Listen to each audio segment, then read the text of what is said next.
आज का टॉपिक है parallelogram law of vector addition. कौन सा लॉ है? Parallelogram law of vector addition. हाँ, तो इसमें हमको दो वेक्टर दिए रहेंगे और उनके बीच का एंगल भी दिया रहेगा, मतलब दो वेक्टर और उनके बीच का एंगल। तो मान लो ये वेक्टर ए दिया है और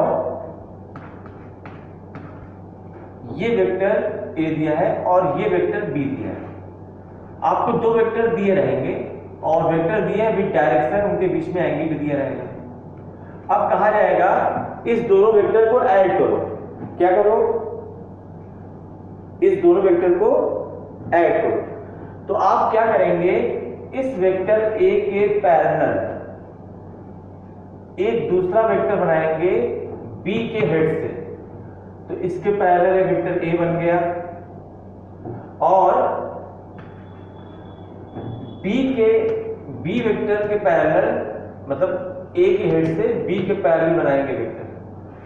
तो चूंकि सब एक दूसरे के पैरेलल हैं, जो लंबाई इसकी है वही लंबाई इसकी भी है, जो लंबाई इसकी है वही लंबाई इसकी भी है। तो कह सकते हैं ये ए है तो ये भी ए होगा। बोलो, कह सकते हैं डायरेक्शन सेम है, मैग्नीट्यूड सेम है। और ये बी है, बी वेक्टर, तो ये भी बी है। बोलो सही? सही है? ये बात समझ में आई? अब आगे देखो, इस पॉइंट को ओ मान ले रहे हैं। पहला वेक्टर ए, इसके सिर से दूसरा वेक्टर बी। तो बताओ ये ए प्लस बी आया कि नहीं? बोलो, ये वाला वेक्टर ए प्लस बी आया कि नहीं? तो इस वेक्टर को जो ए प्लस बी आया, इसको बोलते हैं रिजल्टेंट वेक्टर आर। तो आपको यही आर फाइंड करना है और आपको जो गिवन है वो है ए बी और थीटा, यानी ए बी और थीटा की हेल्प से आपको वेक्टर पता करना है। वेक्टर ए का मैग्नीट्यूड सिर्फ ए है, वेक्टर बी का मैग्नीट्यूड सिर्फ बी है और ये थीटा है। तो इसमें कुछ भी नहीं करना। एक चीज देख लीजिए, पहला वेक्टर इसके सिर से दूसरा वेक्टर, तो ये रिजल्टेंट आया कि नहीं? और ये देख लो, पहला वेक्टर बी और इसके सिर से दूसरा वेक्टर ए, तो ये रिजल्टेंट आएगा। मतलब दोनों से आपको लग रहा होगा कि ये रिजल्टेंट आ आएगा। तो इसका स्टेटमेंट ये है कि if we draw two vectors by joining their common tails, if we draw two vectors by joining their common tails and complete a parallelogram with the help of given two vectors, then that diagonal which passes from the common tail represents resultant of the two given vectors a plus b in magnitude and direction। यानी ये वाला जो vector है r, वो आपको a plus b का magnitude और direction बताएगा। और आप दिमाग लगाए तो ये वाला जो डायगोनल है, ये वाला दूसरा वाला, जैसे ये b है और ये इसको s मान लीजिए, तो b प्लस x बराबर a। तो ये वाला जो डायगोनल आएगा, ये वाला, ये आपको a माइनस बी बताएगा। अगर आप ड्रा करके देखेंगे तो ये वाला a माइनस बी बताएगा। फिलहाल वहां नहीं जाते, यहाँ आते हैं।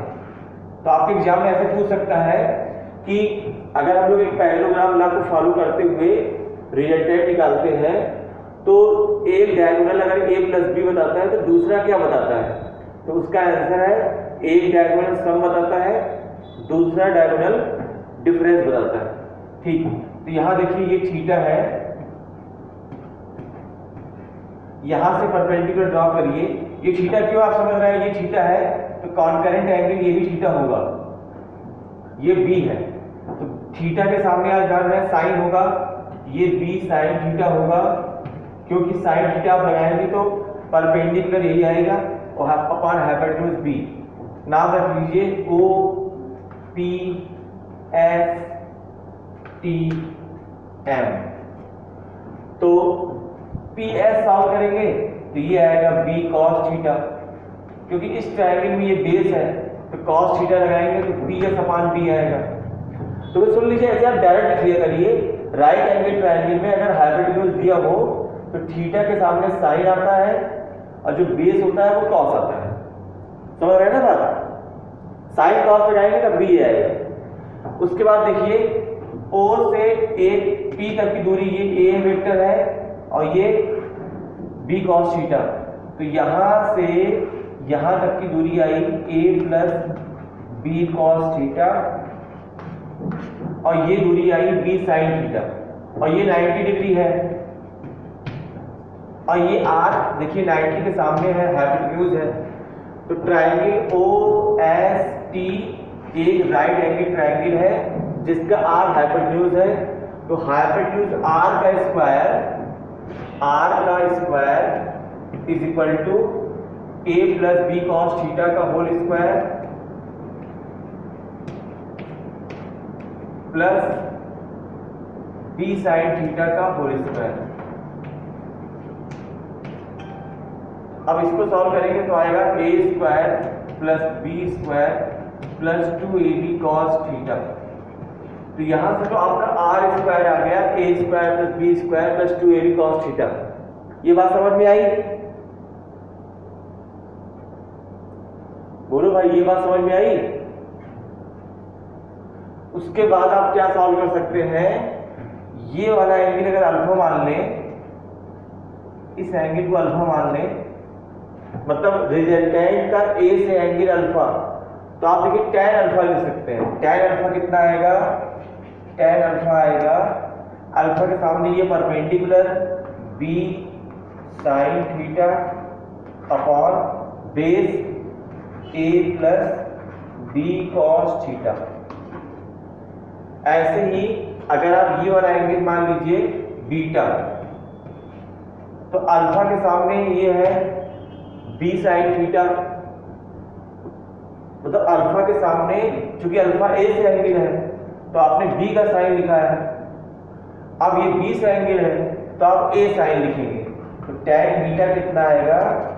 A sin theta upon B plus A cos theta. तो चाहे आप tan अल्फा निकाल लीजिए, चाहे tan बीटा निकाल लीजिए, दोनों को सॉल्व करने का तरीका मैंने यहाँ लिख दिया है।